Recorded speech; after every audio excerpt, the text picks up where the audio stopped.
Before we get into some NFL rumors and trade rumors, as a reminder, if you have not already subscribed, we've got daily NFL videos and we'll have all 7 rounds of the 2022 NFL Draft. In the words of Mitchell Renz, we'll be live for like 50 hours over those 3 days. So if you haven't already, hit that big red button and subscribe.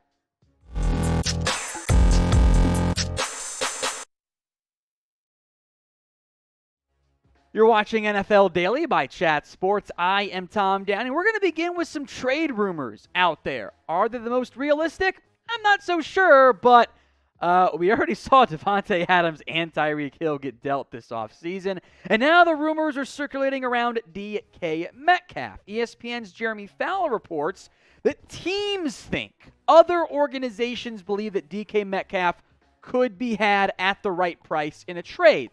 The Seahawks, however, as Fowler reported, have told teams, no, we're not trading away DK Metcalf. And they've told Metcalf they are not trading him. Of course, we heard similar things around Russell Wilson. And to be fair, I don't think there's a long list of players who could not be had at the right price. It's just, is the price realistic? Here's what Fowler said on ESPN. This is a name that's buzzing in lead circles. No guarantee anything happens here. I am told that Metcalf has gotten indications informally from the team that he's not going to be traded. Seattle has said publicly they have no intention to trade him. But the execs I talked to keep bringing him up that maybe they would either be willing to move on at the right price or that Metcalf would welcome a change. So something is going on here. It's just hard to figure out what. But he's got 1 year left on his rookie deal. He would need a new contract as part of a trade. That is the tricky part. I think what might be going on here is that in general, the NFL is kind of taken aback by the big-time contracts that Tyreek Hill and Davante Adams got that drastically reset the wide receiver market. And you know that Metcalf and others are going to try to get in on that $28 to $30 million per year price tag range. There's sticker shock involved for NFL teams. Metcalf, meanwhile, has been awesome in his NFL career. He's averaged over 1,000 yards each season. Of course, only hit that number once, but 967, 1,300, that's pretty damn great. There would be teams that would have interest in sending out a premium asset, whether it's a first or more than that or just under it, for Metcalf. He has been awesome in Seattle in his 3 years. He's profoundly young, but for Seattle, even though you're rebuilding, Lockett and D. Eskridge is not great. In general, I don't like the idea of trading away a premium asset and then immediately drafting the same, which would have to do if you were to trade away DK Metcalf. And look, the Seahawks are rebuilding. If I ran a different organization, I would be calling about DK Metcalf. See just how much of a fire sale is going on. I think that's what's going on. Other teams want Metcalf. They're trying to see if they could get him. Seattle's been reluctant to do so for obvious reasons because Metcalf does fit a rebuilding timeline. There should be no rush to trade away a player who's still 24 years old and through 3 years has been one of the best young receivers in the NFL. So I don't think he gets dealt. I said the same thing about Tyreek Hill and Davante Adams, though. So what do you think? Will the Seahawks trade away DK Metcalf? Y for yes, N for no. This is the pinned comment on today's video. So if the ad break comes on YouTube, take advantage of it. Head down there and let me know. Y or N. Another young receiver who might very well be on the trade block is A.J. Brown. ESPN's Rich Cimini, the Jets beat writer, says the Jets are lurking. They're trying to find that receiver after they missed out on guys like Tyreek Hill, etc.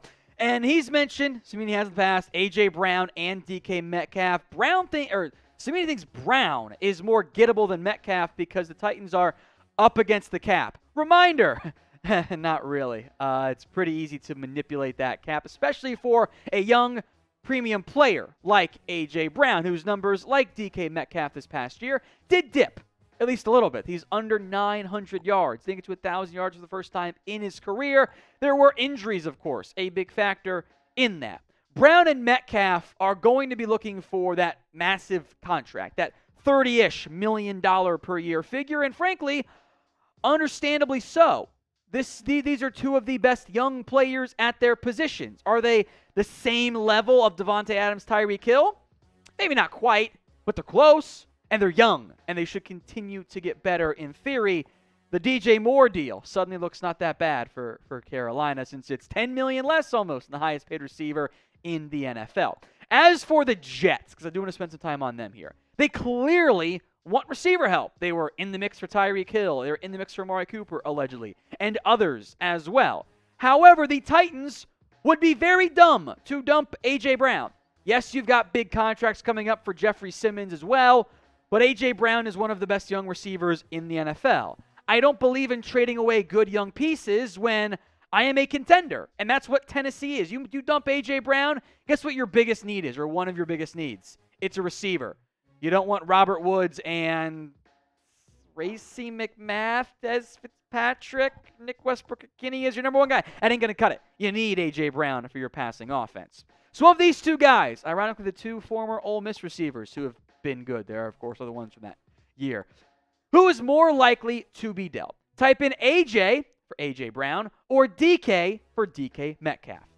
Do that in the comments section while you're down there. Check out our link for the 2022 NFL Draft Hats at chatsports.com/NFL Draft Hats. The white text I don't love on some of them. The Chiefs one I think looks pretty good. The Niners one with the gold against the red looks pretty solid as well.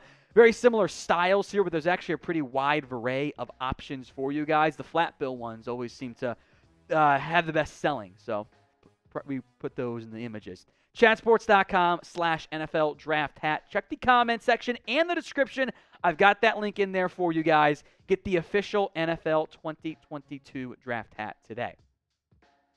Our third trade rumor and our third receiver who could maybe be on the block. ESPN reports that teams are calling the Texans about Brandin Cooks, who, as a reminder, has been dealt a lot already in his young NFL career. He's only 28, by the way. Feels like he's a lot older. He's not. He's been in the NFL at a young time. Cooks has 1 year left on his contract at $12.5 million. And outside of an injured 2019 campaign, he is consistently, under the radar, been a 1,000-yard guy.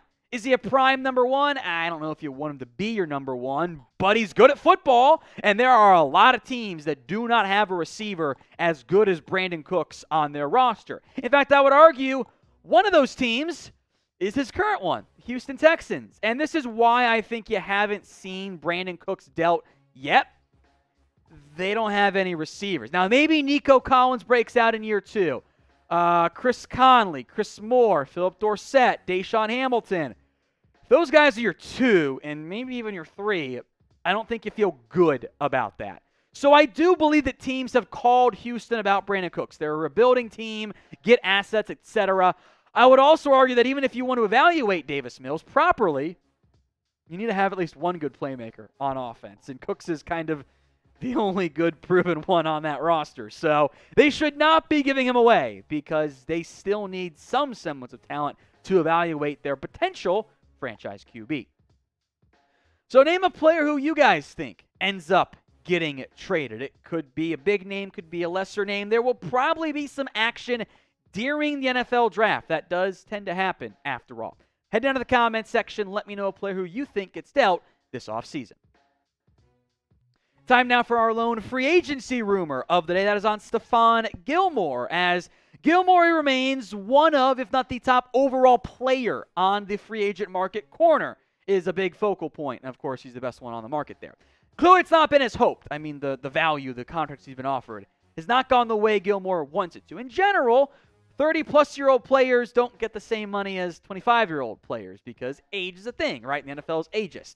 Gilmore is an older corner, and I think the concern is he's past his prime. And he's no longer on this chart or even this chart. He's on this one on the way down. It's important there. 3 teams mentioned by ESPN's Jeremy Fowler once again that have been interested in Gilmore. The Chiefs, who we've known about. The Eagles, and a team that I actually called a couple weeks ago, the Buffalo Bills, which I think is intriguing. We'll come back to those 3 teams and how they could all tie in for Gilmore. But remember, the regression has been real for him. This is 2019 versus the past 2 seasons. So it's actually a slightly more snaps in 2020, 2021.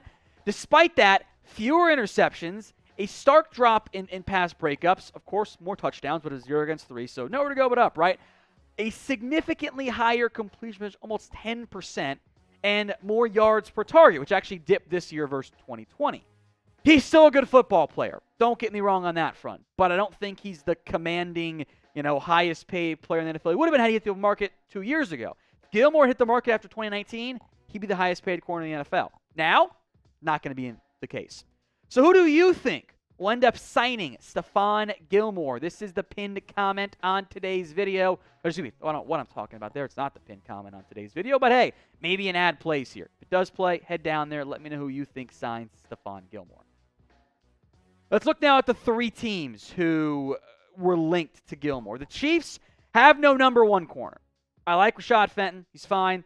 DeAndre Baker's meh. I like L'Jarius Sneed. Sneed and Fenton can be 2 of your top 3. You need more talent here. The Chiefs had been linked to James Bradbury. If they can't trade for him, signing Stephon Gilmore is one hell of a fallback, quote-unquote, option.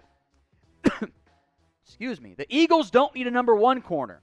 A number 2 would be lit, though. Imagine Darius Slay and Stephon Gilmore together. A little bit old, but it's a darn good cornerback grouping there. You let Zach McPherson be your number 3 on the outside, and Avonte Maddox can remain at nickel. And the Bills, wouldn't this be fun? Trey White, of course, is the number 1 guy. With the loss of Levi Wallace, Dane Jackson, a former 7th rounder, is CB2. Teron Johnson can handle the nickel corner role. That is just fine. Bringing back Gilmore, who, of course, left the Bills to join the Patriots to be the number 2, would cement the Bills as one of the favorites, if not the favorite, in the AFC. Imagine an offseason. Imagine telling someone 2 or 3 or even 4 years ago, yeah, the Bills? Dude, we signed Von Miller and Stephon Gilmore in the same season, and we're the favorites now to win the AFC.